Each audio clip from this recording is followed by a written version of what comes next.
The Battle of Neopatras was fought in the early 1270s between a Byzantine army besieging the city of Neopatras and the forces of John I Doukas, ruler of Thessaly. The battle was a rout for the Byzantine army, which was caught by surprise and defeated by a much smaller but more disciplined force. Background: in 1259, the Empire of Nicaea, led by Michael VIII Palaiologos, had achieved a great victory in the Battle of Pelagonia against a coalition of its major European foes, the Despotate of Epirus, the Kingdom of Sicily and the Principality of Achaia. This victory had in large measure been achieved through the defection of John Doukas, the illegitimate child of Michael II of Epirus. This victory enabled Palaiologos to consolidate his territories in Europe. Further, the weakening of Epirus and the Latin states allowed him to carry out the reconquest of Constantinople in 1261 and to re-establish the Byzantine Empire, with himself as emperor. The Nicaean forces failed, however, to subdue Epirus.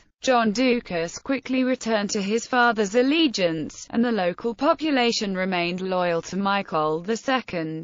The Nicaeans were expelled from the area in 1259, and then defeated and driven out from Thessaly as well in 1260. In 1266 or 1268, Michael II of Epirus died, and his possessions were divided among his sons. His eldest legitimate son, Nicephorus, inherited what remained of Epirus proper, while John, who had married the daughter of a local Vlach ruler of Thessaly, received Thessaly with his capital at Neopatras. Both brothers were hostile to the restored Byzantine Empire, which aimed to reclaim their territories, and maintained close relations with the Latin states in southern Greece. Nevertheless, Michael VIII tried to attach them to him through dynastic marriages. Nicephorus was given his niece Anna Kantakouzan, while one of his nephews, Andronikos Tarkaniots, was wed to the daughter of John Doukas,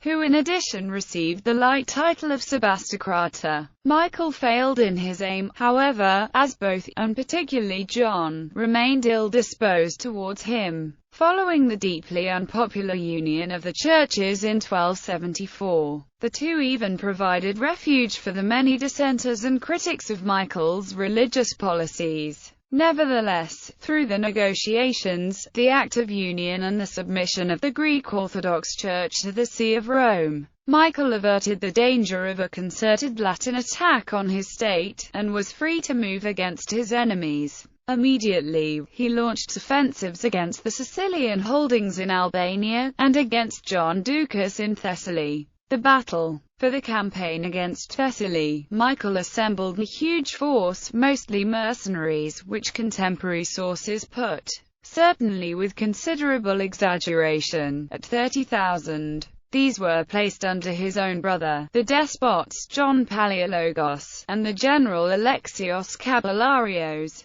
This force was sent against Thessaly, and was to be aided by the Byzantine navy under the protostrator Alexios Doukas Philanthropinos, who was to attack the Latin principalities and prevent him from aiding John Doukas. Doukas was caught completely by surprise by the rapid advance of the imperial forces, and was bottled up with few men in his capital, Neopatras, which the Byzantines proceeded to lay siege to. Doukas, however, resorted to a ruse. He climbed down the walls of the fortress with a rope and, disguised as a groom, he managed to cross the Byzantine Liga. After 3 days, he reached Thebes, where he requested the aid of John I de la Roche, the Duke of Athens. The two rulers concluded a treaty of alliance, by which John de la Roche's brother and heir, William, would marry John Doukas' daughter Helena and receive the fortresses of Gravia, Siderocastron, Gardiki, and Zeitouni as her dowry. In return, de la Roche gave Doukas 300 or 500 horsemen with whom he returned quickly to Neopatras. The Byzantine force there had been considerably weakened, with several detachments sent off to capture other forts or plunder the region, and was furthermore unwieldy and not very cohesive, given the many races that served in it. According to the Venetian historian Marino Sanudo, when John Doukas and John de la Roche climbed a height and saw the huge Byzantine encampment, de la Roche uttered, in Greek, a phrase from Herodotus: "There are a lot of people here, but few men." Indeed, the Byzantine troops panicked under the sudden attack of the smaller but disciplined Latine force, and broke completely when a Cuman contingent abruptly switched sides. Despite John Palaiologos's attempts to rally his forces, they fled and scattered. Aftermath. At the news of this success, the Latins became emboldened and assembled a fleet to attack the Byzantine fleet, which was anchored at Demetrias. Initially, the Latins made good progress, inflicting many casualties on the Byzantine crews. But just as victory seemed imminent, John Palaiologos arrived with reinforcements and turned the tide of the battle. Despite this victory, however, the despot was shattered by the disaster of Neopatras.